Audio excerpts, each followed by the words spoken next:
E dada toda essa insatisfação pelo assodamento no debate, pela falta de informações claras, pelo modelo em si de reforma tributária que está nesse momento no Congresso Nacional, a Câmara dos Deputados deve adiar a votação da reforma tributária que estava prevista para acontecer ainda hoje, pelo menos uma primeira discussão. O Bruno Pinheiro está ao lado do deputado Evair Melo, do PP do Espírito Santo, e tem detalhes agora. Deputado, seja bem-vindo. Bruno, bem-vindo. Exatamente, a você uma ótima semana, também ao nosso entrevistado, muito obrigado por falar ao vivo com a Jovem Pan. Um assunto muito importante que eu tenho ouvido aqui, deputado, é que não existe esse clima de votação neste momento. Esse assunto, ele já está há alguns anos, essa reforma é uma discussão antiga e eu já faço uma pergunta muito objetiva ao senhor. Se não resolver agora, é necessário voltar a este assunto ainda ou essa seria uma única oportunidade de resolver ou de abandonar, esquecer este assunto aqui no Congresso Nacional? Olha, boa tarde, obrigado pela oportunidade. Eu sou daqueles que acreditam que esse assunto jamais pode sair da pauta aqui da Câmara dos Deputados do Senado, assim como foi no governo anterior. Essas duas PECs tramitam, apresentarem no governo Jair Bolsonaro. A compreensão de todo o parlamento, da sociedade brasileira, que nós realmente precisamos de um novo texto tributário. Primeiro, para corrigir as desigualdades, é muito importante, mas o Brasil precisa se reindustrializar, o Brasil precisa de gerar emprego, gerar oportunidade. O Brasil, por um novo texto tributário, ser a opção de tomada de investimentos, principalmente vindo do exterior. A sociedade, classe empresarial, prefeitos, governadores, os empresários, os trabalhadores, todo mundo do Brasil tem a percepção da necessidade de um texto tributário. Quando nós falamos isso para fora, todo mundo imagina, primeiro, simplificação e pagar menos impostos. O crescimento da receita viria dessa simplificação, pagar menos impostos, nós íamos atrair investimentos e, naturalmente, com essa concepção, os entes federados iriam arrecadar mais e aí iriam fazer os seus investimentos. E aí que mora o problema, né? Essa simplificação, ela está vendo, na verdade, complicando o entendimento desse arcabouço do novo sistema tributário nacional. Problema do Pacto Federativo. Municípios perdem muito da sua autonomia, estados perdem muito da sua autonomia e o governo central ele é centralizador. E, naturalmente, esse modelo que está posto, ele pode condenar estados e municípios daqui a bem pouco tempo a viver de mesada, a viver de um repasse, porque ele não tem capacidade de ter uma produção própria, de um ambiente fiscal próprio para que ele possa atrair os seus investimentos. Isso também para privilegiar as boas gestões municipais, estaduais, seria todo mundo jogado num avalo comum. Além da questão federativa, nós temos uma questão de segmentos também. O Brasil saber aonde ele é competitivo, aonde ele precisa de avançar e, naturalmente, ele precisa de ampliar essa base. Portanto, aqui na casa o texto está sendo apresentado, não existe o texto final ainda, estive agora há pouco mesmo com o nosso relator, tem um pedido do presidente Arthur Lira para essa tramitação. Agora, não tem um ambiente, porque prefeitos estão em dúvidas, governadores estão em dúvidas. Sim. E o governo federal também, nesse momento, e preciso dizer isso, não tem credibilidade para tocar essa pauta. Por quê? O ambiente fiscal ele é muito ligado ao custo da máquina pública.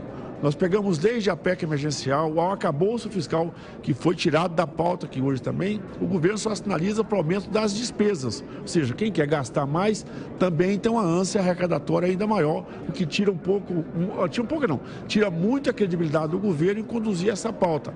Esse atual governo, pelas pautas que ele apresentou, ele mais atrapalha do que ajuda, uma vez que tudo que ele fala aqui aumenta despesas. Nós queríamos estar tramitando junto com isso, também não se fala e tem que ser tratado a reforma administrativa. Nós precisamos de tirar o peso da máquina pública das costas do contribuinte brasileiro. Isso, naturalmente, afasta o investimento, atrasa o empreendedor e tem um custo em relação a tudo isso. Portanto, longe de ter um consenso, a gente espera assim, nós não podemos ter pressa. Precisamos de um novo texto tributário, não o que está posto aí. E não é a pressa que vai resolver, é a calma, a cautela, a persistência e um debate muito aberto com os entes federados e principalmente com o setor produtivo e com os contribuintes, que é quem acaba pagando a conta. Rapidamente, antes de retornar ao estúdio, então com essas incertezas, o ambiente é que não entra essa votação hoje na agenda e com isso já consegue, é uma forma de conseguir também já ter uma ideia da força do governo aqui na Câmara, que não conseguiu essa articulação suficiente para conseguir essa agenda econômica ser autorizada, ser liberada e analisada, deputado? Olha, o que eu percebi... Sim, Piotr, diga lá. Tá, deputado, eu só vou incluir, seja bem-vindo, eu só vou incluir uma parte da pergunta nessa pergunta do Bruno também. Bruno, me permita. Quando o Bruno pergunta sobre, para entender exatamente a base do governo, se isso já dá uma ideia da força que o governo tem ou não dentro do Congresso Nacional, não é porque a proposta de reforma tributária é ruim, ou seja, se pede um esforço de governadores e municípios para abrir mão de receita, mas o governo federal não está querendo abrir mão de receita nenhuma. O senhor mesmo há pouco fez menção que lá atrás, no começo exatamente da sua resposta, o senhor diz o seguinte: olha, se a gente reduzir imposto, e a gente aprovou isso nesse país recentemente, a arrecadação cresce porque a economia cresce, mas o governo não quer acreditar nisso, ele quer garantir de qualquer jeito o mínimo que ele tem hoje para quem sabe melhorar depois, mas ele não quer abrir mão de nada. Não é esse tipo de relação de que vocês podem perder, mas eu não vou perder nunca e vou gastar mais, que gera digamos, essa relação ruim com o Congresso Nacional? O Piotr, se eu compreendi bem a sua questão, nesse momento, honestamente, o governo mais atrapalha do que ajuda. Tá. Ou seja, ele não tem credibilidade até para pedir um voto de confiança.